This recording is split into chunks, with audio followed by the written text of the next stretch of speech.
Hello students, আজকে তোমাদের class 12 এর ফোর্থ সেমিস্টারের চ্যাপ্টার 1, যেটা তোমাদের 1857 মহাবিদ্রোহ, এই চ্যাপ্টারটার উপর আমি তোমাদের জন্য কিছু প্রবাবল কোশ্চেন, মানে যে কোশ্চেনগুলো তোমাদের পরীক্ষার জন্য প্রিপারেশন নিতে হতে পারে বা নিলে খুব ভালো হবে, সেই ধরনের আমি কিছু প্রশ্নের একটা তালিকা এনেছি।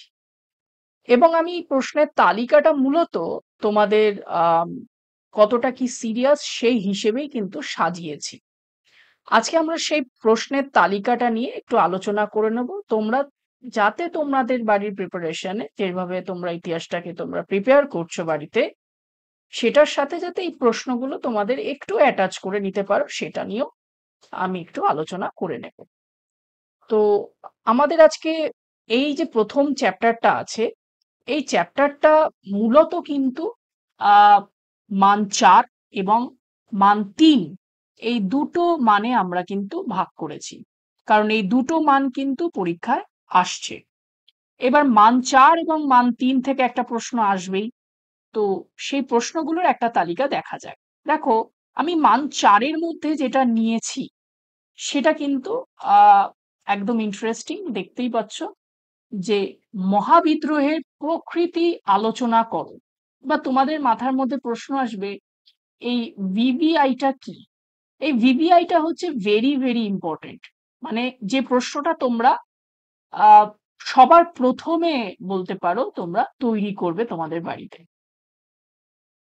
আর তার ঠিক সাথেই আমি এটাকে রেখেছি যে প্রশ্নটা আর একভাবে আসে, সেটা হচ্ছে মহাবিদ্রোহের সম্পর্কে ঐতিহাসিক মতামত আলোচনা করো। দেখো, এই দুটো প্রশ্নের মধ্যে অনেকেই কিন্তু একটু কনফিউজড হয়ে যেতে পারো। কেন? কারণটা হচ্ছে, ঐতিহাসিক মতামত বললে আমরা সাধারণত ভাবি যে স্যার তাহলে কি ঐতিহাসিক মতামতগুলো একটা গড়ে লিখে দেবো প্যারাগ্রাফ আকারে, নাকি একটু অন্য কোনো কিছু করে দিতে পারবো?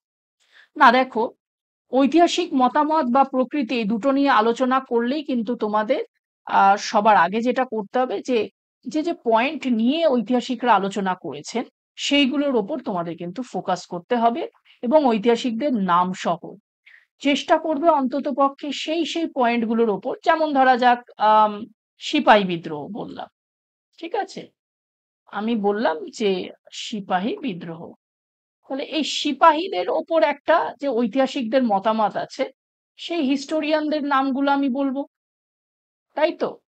এবার এই সিপাহী বিদ্রোহের ওপর যে যে হিস্টোরিয়ান গুলো আছে বা যারা যারা রয়েছে তাদের আমি নামগুলোকে আগে উল্লেখ করে নেব। তাহলে সেই হিস্টোরিয়ানরা কি বললো সেটা নিয়ে লিখলাম। তারপরে ঠিক সেরকম ভাবে ধরা যাক কেউ বললো জাতীয় বিদ্রোহ, তাহলে সেটার ওপর একটু আলোচনা হতে পারে, সেই সেই ঐতিহাসিকদের কথাগুলো আমরা লিখলাম, এবং সেটাকে কিন্তু আমরা একটু কনফ্রন্ট করার চেষ্টা করব। তো এইটা হচ্ছে সেই ধরনের প্রশ্ন যেটা তোমরা সবার আগে কিন্তু করে আসবে, কারণ এই প্রশ্নটা কিন্তু তোমাদের ক্ষেত্রে খুব ইম্পর্টেন্ট হতে চলেছে। মহাবিদ্রোহের প্রকৃতি বলো আর ঐতিহাসিক মতামত, এই দুটোর ক্ষেত্রেই একই উত্তর, কিন্তু একটু খুব ভালো করে প্রিপারেশন করে রাখবে যাতে তোমরা লিখতে পারো। দেখো, তারপরে আমি যেটা রেখেছি সেটা হচ্ছে মহাবিদ্রোহের কারণ আলোচনা করো। এবার তোমরা অনেকে বলতে পারো যে স্যার কারণটা কেন আমরা 4-এ রাখলাম, কারণ কারণ বললে তো আমরা একটু বড় প্রশ্ন বুঝি। দেখো, তোমরা কিন্তু, আমি প্রথম থেকেই বলে আসছি যে এটা একটা গিনিপিগ ইয়ার, তোমাদের ক্ষেত্রে অনেক কিছু টেস্ট করা হবে। তাই সেই দিক থেকে বিচার বিবেচনা করে আমার মনে হয়েছে যে এই প্রশ্নটাকে ছেড়ে এসো না। কারণ এই প্রশ্নটা কিন্তু গত বা বিগত যত বছরের প্রশ্নগুলো আছে তার মধ্যে একটা মোস্ট ইম্পর্টেন্ট প্রশ্ন। তাই এই প্রশ্নটার ক্ষেত্রে তোমরা যেটা করবে যে প্রত্যেকটা কারণ অ্যাটলিস্ট 3টে থেকে 4টে কারণ তো তোমরা মাথায় রাখবেই, মিনিমাম 4টে কারণ যেন মাথায় থাকে। এই 4টে কারণের উপর বেস করে ছোট ছোট করে হলেও সেই কারণটা একটু মাথার মধ্যে রেখে দেবে, এবং সেই হিসেবে তোমাদের নোটটা কিন্তু তৈরি করো। তাহলে সেই হিসেবে কিন্তু তোমাদের মহাবিদ্রোহের কারণ আলোচনা করতে বললে তোমরা কিন্তু পেরে যাবে। এই প্রশ্নটাকে কিন্তু কোনোভাবে অবহেলা করো না। এইবার আসা যাক এই যে ডবল স্টার মার্ক। আমি ডবল স্টার কেন দিয়েছি, যে আগে তোমরা কিন্তু খাতায় বা তোমাদের পরীক্ষার জন্য এই চ্যাপ্টার থেকে ভিভিআই গুলো আগে প্রিপেয়ার করবে, তারপরে ডবল স্টারে আসবে, আর তারপরে আসবে রেয়ার প্রশ্ন। দেখো, মহাবিদ্রোহের ব্যর্থতার কারণ আলোচনা করো, এটা ইম্পর্টেন্ট প্রশ্ন। এটা আমরা সবাই মোটামুটি মোরালেস পারি। তো সেই প্রশ্নটা নিয়ে আমাদের কোনো দ্বিধা থাকা উচিত নয়। তার পরের প্রশ্নটা হচ্ছে মহাবিদ্রোহের রাজনৈতিক ও সামাজিক কারণ আলোচনা করো। এই প্রশ্নটা কারণের থেকে, যারা কারণটা প্রিপেয়ার করে রাখছো তাদের ক্ষেত্রে কিন্তু এই প্রশ্নটা অ্যাটেন্ড করা আরো খুব সুবিধে হবে। এবার কেন আমি কারণটা আলাদা করলাম আর রাজনৈতিক সামাজিক কারণটা আলাদা করলাম, কারণটা হচ্ছে যে অনেক সময় কি করেন ওই যারা এক্সামিনাররা থাকেন তারা ইচ্ছে করে দুটো কারণের ওপরেই ফোকাস করে লিখতে বলে। এই সময় যাতে আম, যারা রয়েছো তোমরা তারা হয়তো অন্যান্য কারণগুলো পড়লে কিন্তু রাজনৈতিক সামাজিকটা সেইভাবে করলে না, শর্ট শর্ট করে ফেললে। তো এইটা কিন্তু একটু এক্সামিনাররা তোমাদের কিন্তু একটা তোমাদের প্রশ্নের সাথে একটা ছলনা করে বা খেলা করে, তাই স্বাভাবিকভাবে এটা কিন্তু কোনোভাবেই মিস করো না। আচ্ছা, এবার আসছি আমরা মহারানীর ঘোষণাপত্র। দেখো, এই প্রশ্নটার ক্ষেত্রে কিন্তু আমি একটা সিঙ্গেল স্টার দিয়েছি।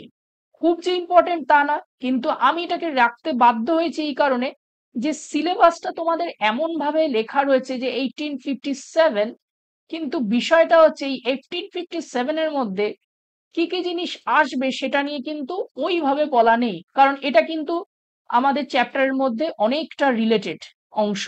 তাই জন্য এটাকে রাখতে আমি বাধ্য হয়েছি। এটা হয়তো অনেকেই করবে না, কিন্তু এই সমস্ত প্রশ্ন করা হলে অবশ্যই কিন্তু এটাকে পড়ে যেও, কারণ এটা খুব ইম্পর্টেন্ট হচ্ছে তোমাদের চ্যাপ্টারের জন্য।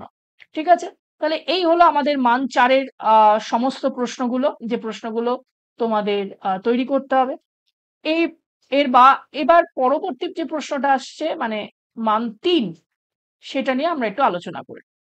মান 3-এর ক্ষেত্রে আমরা কিন্তু প্রথমে রাখছি যে 1857-এর মহাবিদ্রোহের প্রত্যক্ষ কারণ আলোচনা করো। খুব খুব ইম্পর্টেন্ট প্রশ্ন, মানে এটাকে কোনো রকমেই আমরা বাদ দিতে পারি না যারা প্রশ্ন সাজাই, যে প্রত্যক্ষ কারণটার উপরেই কিন্তু আমাদের ফোকাস করতে হয়। এবার একটা বিষয় রয়েছে যে স্যার প্রত্যক্ষ কারণ বললে কি তাহলে একদম ডাইরেক্ট প্রত্যক্ষ কারণে চলে যাব? দেখো, এটা নিয়ে আমি একটু বলে দিই যে প্রথমে কিন্তু তোমরা একটা পটভূমিকা দেবে যে মহাবিদ্রোহটা কিভাবে শুরু হচ্ছে। সেই পটভূমিকাটার পর কিন্তু তোমাদের বডিটা আসবে। এই বডিতে কিন্তু তোমাদের মূলত যে বিষয়গুলোর উপর লিখতে হবে, যে একটু কারণটা নিয়ে ধর্মীয়, সামাজিক, অর্থনৈতিক, এই কারণটা ছোট ছোট করে পারলেও একটু 1 লাইন 2 লাইনে লিখে দাও।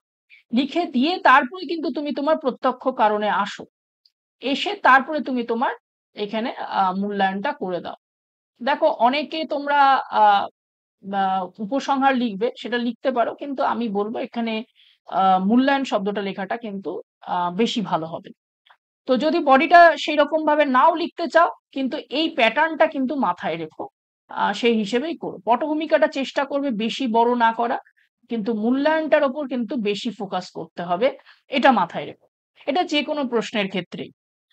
আচ্ছা, তারপরের যে প্রশ্নটা আসছে সেটা আমাদের জন্য ইম্পর্টেন্ট। দাঁড়াও, এটা আমরা আগে ক্লিয়ার করে নিই, তাহলে তোমাদের বুঝতে সুবিধে হবে। আম, হ্যাঁ, ওকে। এবার দেখো, পরের প্রশ্নে বলছে মহাবিদ্রোহের ফলাফল আলোচনা করো। খুবই আহ, একটা প্রশ্ন, যে প্রশ্নটা বলা যেতে পারে গড় প্রশ্ন আম, লেখার ক্ষেত্রে। এটার উপরেও তোমরা একটু নিজেদের নোটটা তৈরি করো বা নিজেদের পড়াশোনাটা করে রেখো। আচ্ছা, যেটা আমরা মিস করে গেছি আমরা, সেটা হচ্ছে 1857-এর মহাবিদ্রোহের ক্ষেত্রে ধর্মীয় কারণ কতটা দায়ী। এইটা কিন্তু খুব ইম্পর্টেন্ট হচ্ছে তোমার ইয়ারের জন্য। ধর্মীয় কারণটা কতটা দায়ী হচ্ছে, হয় প্রত্যক্ষ নাহলে ধর্মীয়, এই দুটোর মধ্যে একটা কিন্তু আসার প্রবল সম্ভাবনা রয়েছে। এই হলো আমাদের ভেরি ভেরি ইম্পর্টেন্টের আন্ডারে এই প্রশ্নটা আসে। কিন্তু এইবার আসছে যে প্রশ্নটা, সেটা হচ্ছে সত্য বিলোপ নীতি। এবার তোমরা প্রশ্ন করতে পারো যে সত্য বিলোপ নীতি কেন স্যার? এটা তো কোনোভাবে মেনশন হচ্ছে না সিলেবাসের মধ্যে। না, হচ্ছে না, কিন্তু আবার হচ্ছেও। এবার প্রশ্ন হতে পারে কেন? দেখো, একটা প্রশ্ন যেভাবে হতে পারে যে তুমি কতটা মনে করো যে ইংরেজদের সাম্রাজ্যবাদ নীতি কতটা মহাবিদ্রোহের ক্ষেত্রে বা রাজনৈতিক জায়গাটা যেটা বড় কারণ হচ্ছে, তার মধ্যে কিন্তু সত্য বিলোপ নীতিটা আসছে, কোনোভাবেই অস্বীকার করা যাচ্ছে না এই জায়গাটা। এই সত্য বিলোপ নীতি কিন্তু আমি ওই জন্য রেয়ারের মধ্যে রেখেছি। সবার লাস্টে হলেও একবার অন্তত দেখে যেতে হবে আমাদের, যারা আমরা পরীক্ষার্থীরা রয়েছি। তাই স্বাভাবিকভাবে এই সত্য বিলোপ নীতিটা কিন্তু আমরা ইগনোর করব না। এটা ডালহাউসির সব থেকে গুরুত্বপূর্ণ একটা নীতি, যেটা মহাবিদ্রোহের কিন্তু একটা অন্যতম কারণ। তো এই প্রশ্নটাও কিন্তু আমরা ছোটর ওপর একটু প্রিপেয়ার করে যাব। ঠিক আছে? তাহলে এই হলো আমাদের ওভারঅল কোশ্চেন, যেগুলো আমরা ফোকাস করতে চলেছি।